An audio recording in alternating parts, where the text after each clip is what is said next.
Good day, grade 11s. Welcome to this lesson where we are going to investigate theorem number 2, which is about the angles subtended by an arc at the center and the circumference of a circle. So the arc that we are referring to here is this arc, as you can see it. So we have this arc. So let's say we have A, and then we have B here, and then we have C. So the arc that we are referring to here is this one here. This is the arc. And this arc here, it subtends an angle at the center. You can see that it forms an angle at the center, and it also forms an angle at the circumference, right?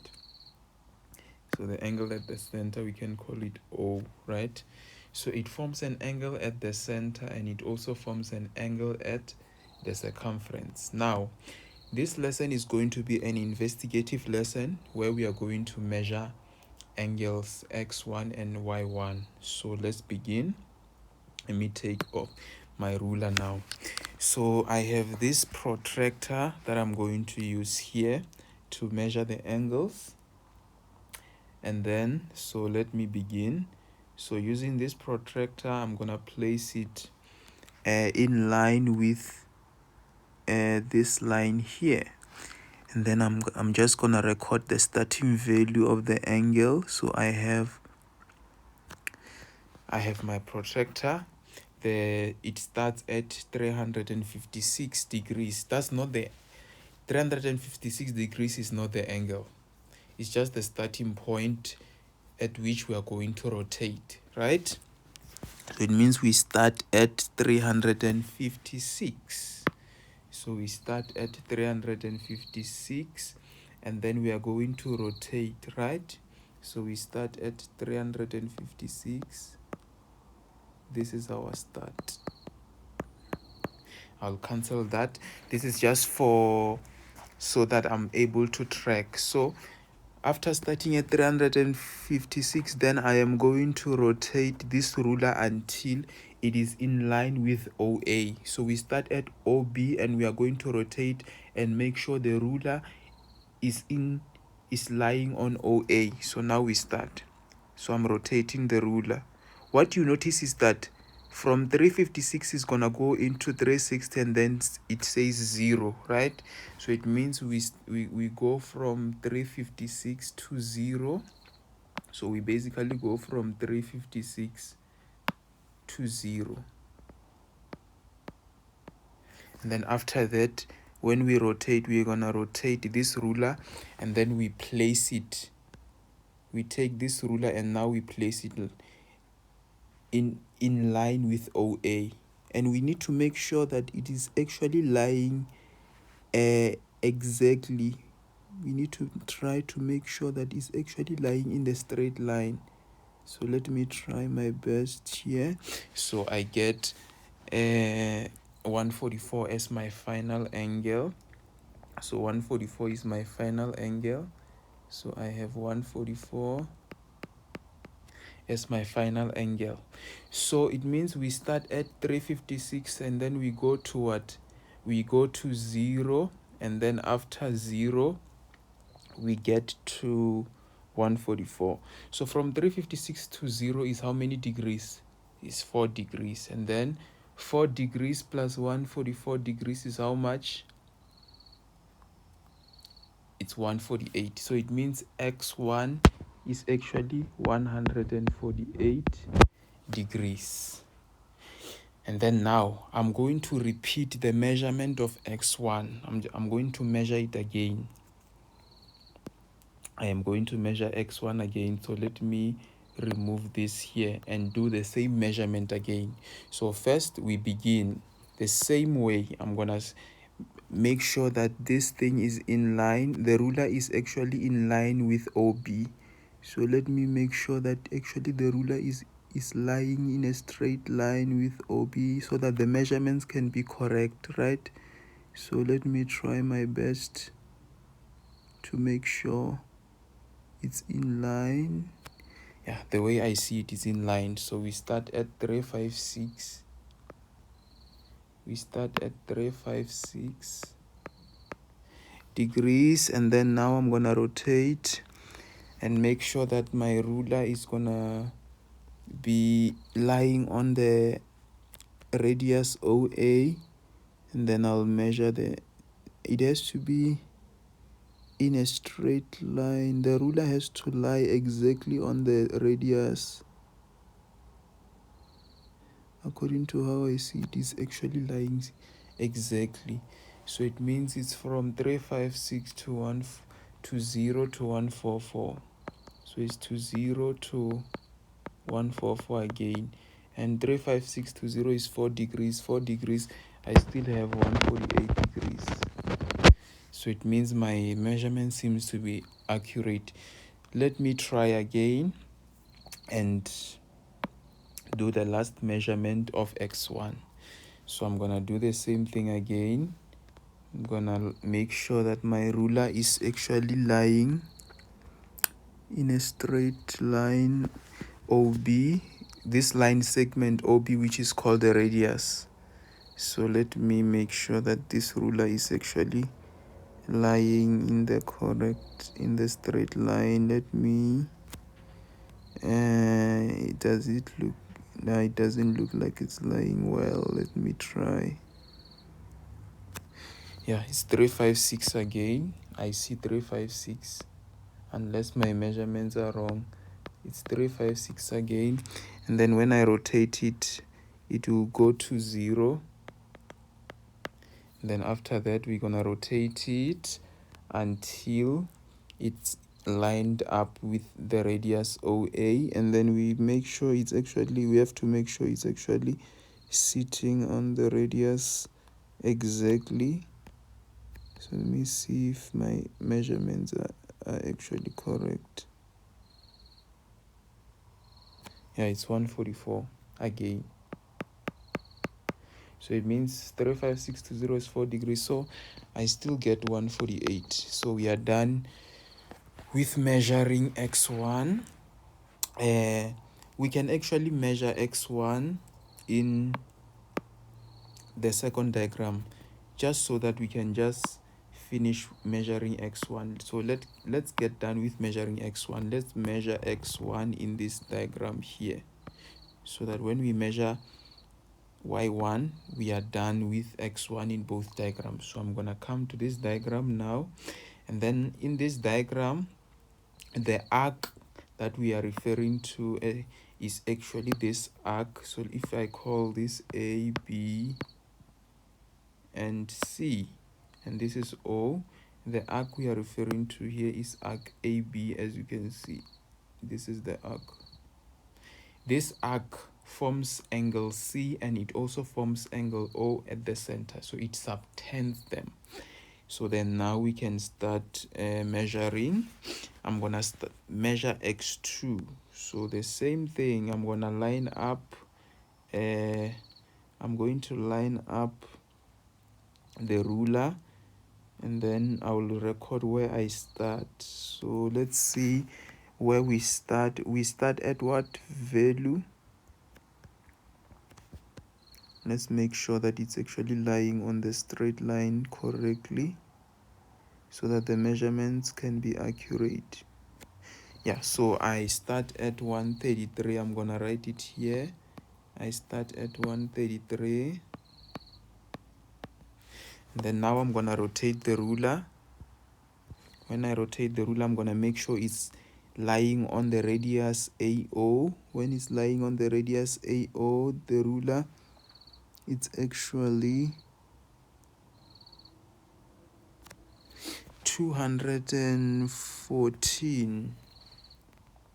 So to 214 degrees, and then 214 degrees minus 133, 214 minus 133, 214 minus 133 gives us 81 degrees. So it means x2 is actually 81 degrees.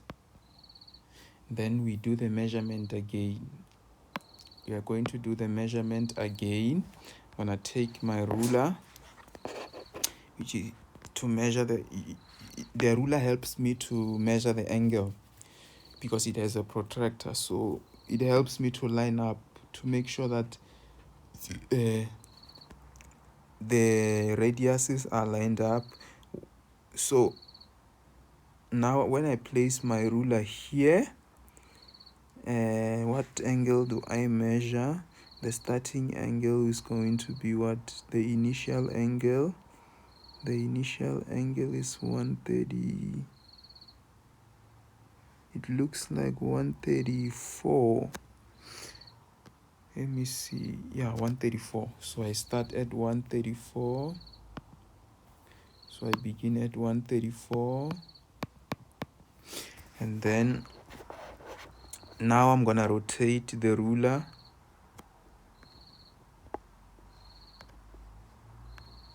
I'm going to rotate the ruler now. When I rotate the ruler, I'm gonna make sure it's lined up with the radius OA. When I make sure it's lined up, is it lined up? Doesn't look like it's lined up. Let's see. It's not lined up.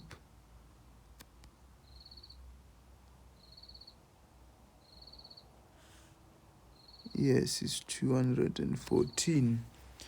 So it's 134 to 214. And then 214 minus 134,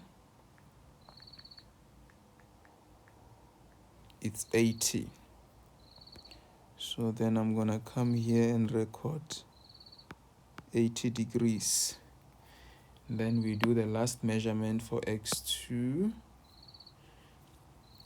I'll take the ruler again, then I'll come back here, and then I will line it up with the radius OB. And radius OB, I measure the initial angle to be, the initial angle that I measure is measured to be 130. It's not accurate. 130, I see 133. And then we rotate. When we rotate it, we're gonna line it up with radius OA. And then what do I see? I see 214. So 133 to 214.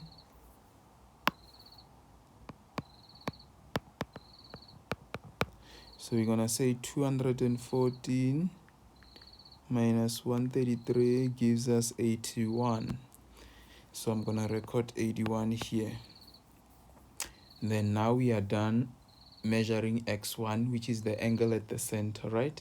X1 represents the angle at the center. Now we are going to measure x2, which is the angle at the circumference.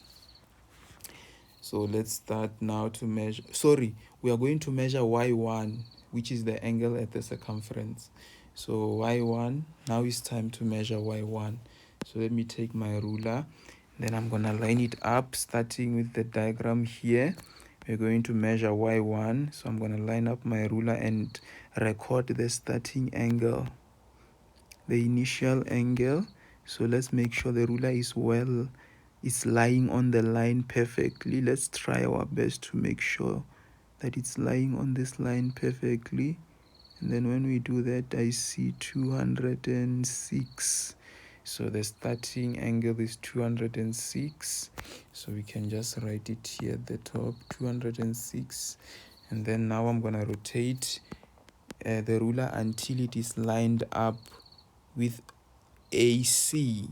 So when I do that, what angle do I get? The final angle that I measure It's how much? Let me see the final angle.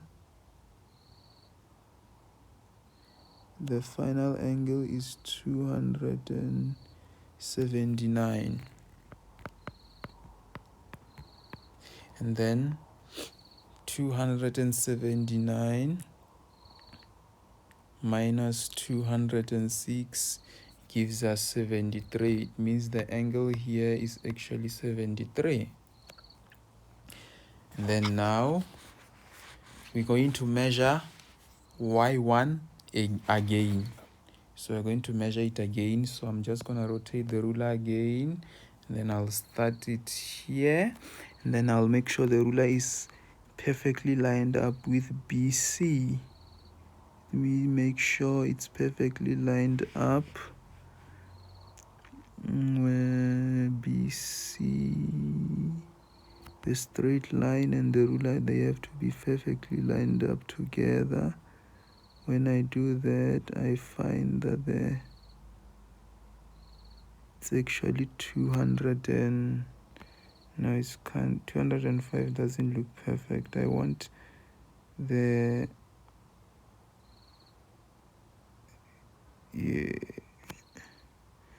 206 again, and then I just rotate the ruler, and then after rotating the ruler, I make sure that it is well lined up with this line segment AC, and then when I do that, I see that it actually perfectly lines up with 279. Is 279. So then I'm going to say 279 minus 206, I get 73 again. Then we do the last measurement for this diagram. We line up the ruler through the line segment BC. When I line up the ruler, let me see what initial angle that I get is how much. I get an initial angle of, I still get the same initial angle of 206 again, and then I rotate the ruler, and then now I make sure that it is well lined up with line segment AC. Then we check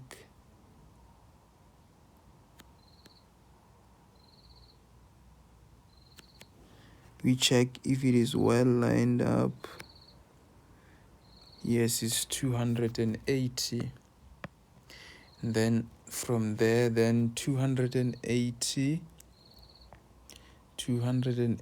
minus 206 is 74. So we get 74 here. And then now we are going to measure y2 in the next diagram. We measured y1, which is the angle at circumference in the first diagram. Now we measure y2, which is the angle at the circumference in the second diagram. So the same thing, we take the ruler, we make sure it is well lined up with our line segment BC. So I'm gonna make sure that it is well lined up, and then when we do that, let's see, it's perfectly lined up, and the angle is 299 is the starting angle. So 299 is the starting angle. So I'm gonna write 299. Then now we're gonna rotate it and make sure it is lined up with line segment AC, and then we record the angle. And then when we do that, I see the angle to be 339. So it's 339. And then we're gonna say 339 minus 299, we get 40 degrees. So it means here we have 40 degrees. Then I'm gonna repeat the measurement again. The reason why we repeat these measurements is because of in measurement we have what we call errors. There is no measurement that is perfect. Measurements are not perfect. They can only be approximately perfect, not completely perfect. That's why we do many measurements, so that we are able to get the idea, right? So that is the whole purpose. One day when you become an engineer, you'll understand why there is no perfect measurement, but there is what you can sort of measure the quality of the measurement. So now let's now measure again. So I'm gonna line up my ruler to line segment BC, and then when I line up the ruler, let me see what the initial angle will be. When I line up the ruler, the initial angle is 298. And then I rotate the ruler to make sure that it is lying on AC. So we have 298 to 338. So 298 to 338. So we have 298 to 338. So 298 to 338. And then we're gonna say 338 minus 298, we get 40 degrees. And then we do the last measurement. We're gonna put the ruler on line segment BC, and then we measure the initial angle. When we do that, we see that the initial angle is 298 again, and then we rotate the ruler such that it is now lined up with line segment AC, and then when we do that, we see that it's actually 338, which I'll still get 40, right? So now we are done with the measurements. Now we are going to find the ratio between the two angles, right? So we start with the first one. So let me rub this here. Let me remove that. And then now let me remove this. Now we have the information we needed, right? And then now I'm going to divide the values. So x1 over y1 means it's 148 over 73, and then we are going to do the calculation. 148 divided by 73 gives us 2,03. When we round it to 2 decimal place, we have 2,03. And then again, if we say 148 divided by 73, we're gonna get 2,03 again. 148 divided by 74, we get 2 exactly. So 148 divided by 74 gives us a 2. And then now in the second diagram, x2 is 81, so I'm gonna put 81 divided by y2, which is 40. 81 divided by 40, we get 2,03. And then we get 80 divided by 40, we get 2. 81 divided by 40, we get 2,03. Now what do you notice? Now let me circle these ratios. If you look at these ratios, what do you see? What pattern do you see here? The pattern that we see is that the ratio is 2 point something, or it's 2. Either is 2. Then the question is, which one is true here? Which one is actually true? which ratio is the true ratio? Is it 2.03 or is it 2? Now that's a good question. Is the ratio 2.03 or is it 2? Then we have to look at our measurements. The measurements that we were doing, can you see that they are all whole numbers? The measurements that we were doing, we were recording, they are all whole numbers. We recorded the measurements that are actually written in whole number form, right? Now, when you round 2.03 into a whole number, what number do you get? The number that you're going to get is actually a 2.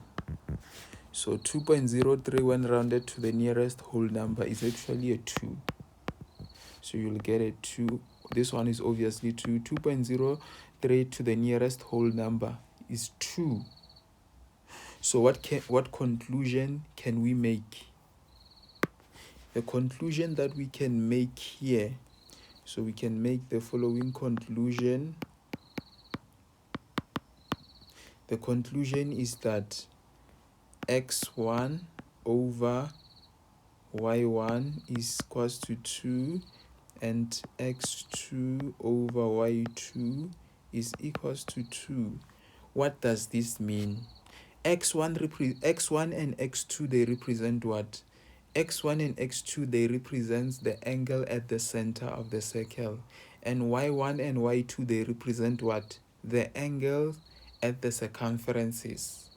So it means we can conclude that the angle at the center, the ratio between the angle at the center of the circle to the angle at the circumference, that ratio is how much? The ratio is 2. So that's what we can conclude. Now let's go to the next diagram, which is the last diagram, and do the measurements again, and then make a thorough conclusion, that where we will make a good conclusion so that we can be able to see this investigation, how it will apply. Now I have another diagram. I am going to do measurements on it, but in this diagram I'm only going to do 2 measurements. I'm not going to do a lot of measurements because we have already done a lot in the previous diagrams. So I'm just going to do 2 measurements here. So here we have x3, we have y3, we have x3 over y3, and then we can just put, yeah. So I'm going to do only 2 measurements. Then I'm going to take the ruler now. Then I'm going to start with measuring x3. So when we do that, we're just going to make sure that we place the ruler here. Before I place the ruler, let me name all the sides, the points. So we have A, we have B, C, and we have O, which is the center, right? Then now we can start. So I'm gonna make sure that I put the ruler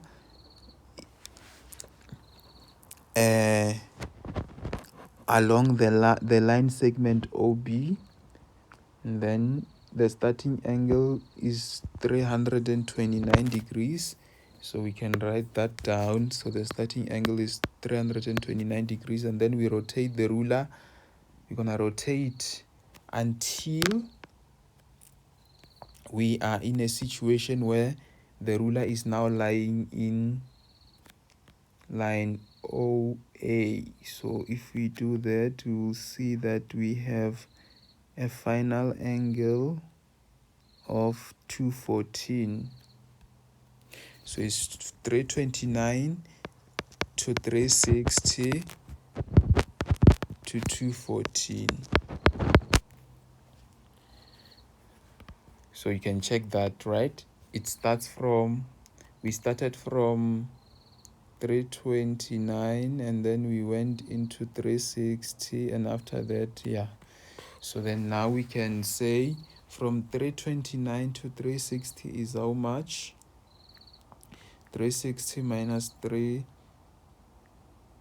360 minus 329 gives us 31. And then you're just gonna say, so it's 31 degrees, and then 214 plus 31 degrees gives us what? 214 plus 31 gives us 245. So it means x3 is 245 degrees. And then we do the calculation. We do another measurement of x3. So I'm gonna make sure that my ruler is in line with OB, and then we do measurement, and let's see what is the correct. I see 328. So I have 328. It's gonna go to 360, and then after that it's gonna go to 0, sorry. And then after that, let's now make sure we line it up. It's gonna rotate, and then after rotating, then we just line it up with AO. When we do that, let's see, I see that it's lined up when it is actually 214. It's lined up when it's actually 214. So we're gonna say 328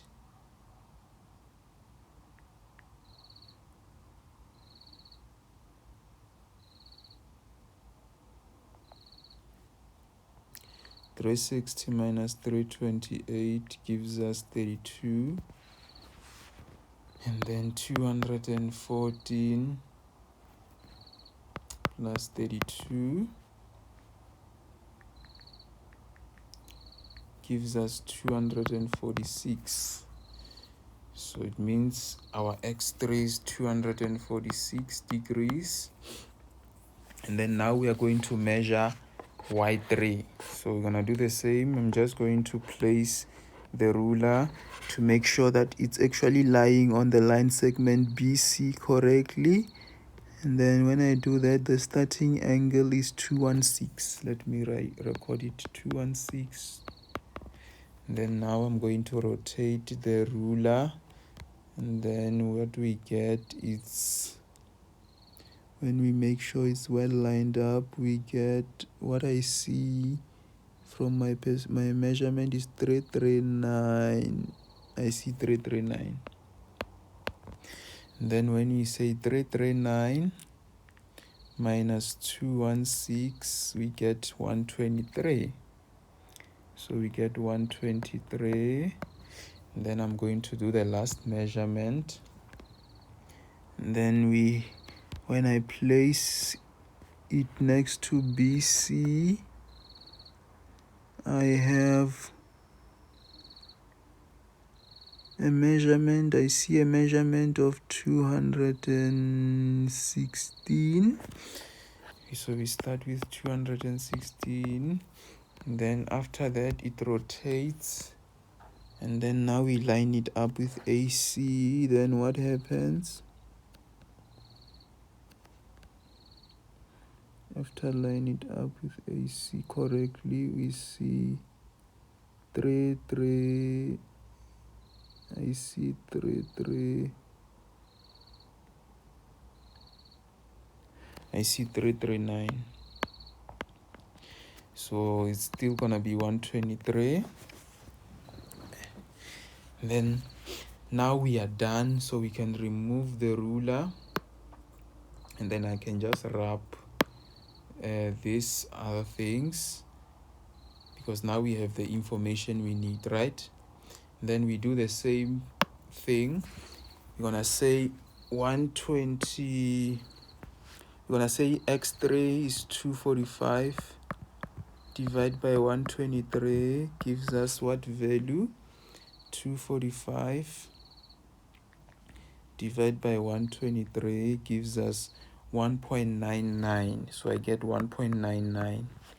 And then now if I say 246 divided by 123, I get what value? 246 divided by 123, I get 2. So again, what do you notice? We have 1.99. We have 2. In the previous examples, we had 2.03. So, but do you see that our measurements were whole numbers? So when we round these numbers to the nearest whole number, we get 2, we get 2. So that means the conclusion is this. We see again that x3 over y3 gives us 2. This is what we see. So the conclusion we make then is that we have x3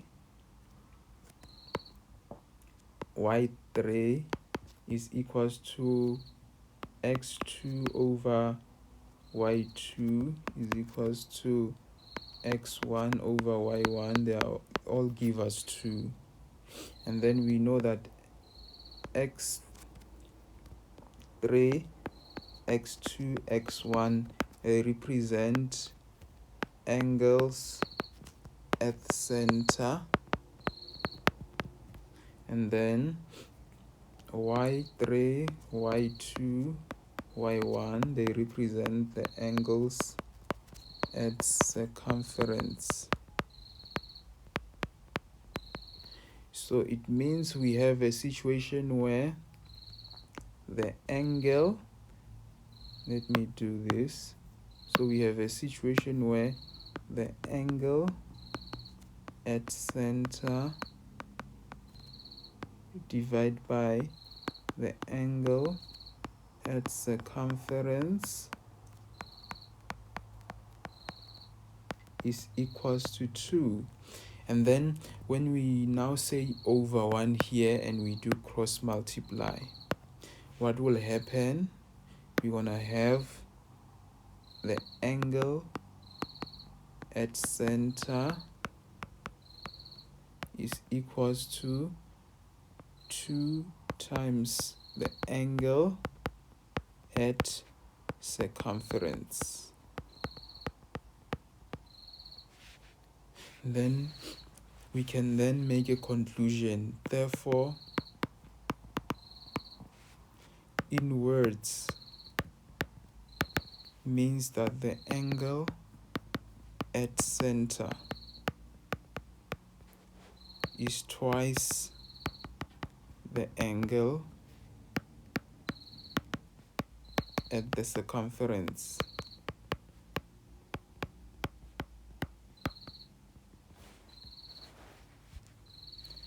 When both angles are subtended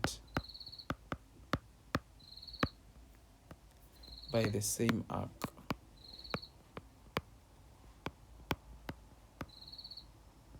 Then this is theorem 2. This is actually theorem 2. So we have finished our investigation. We have just discovered that the angle at the center of the circle is twice the angle at circumference.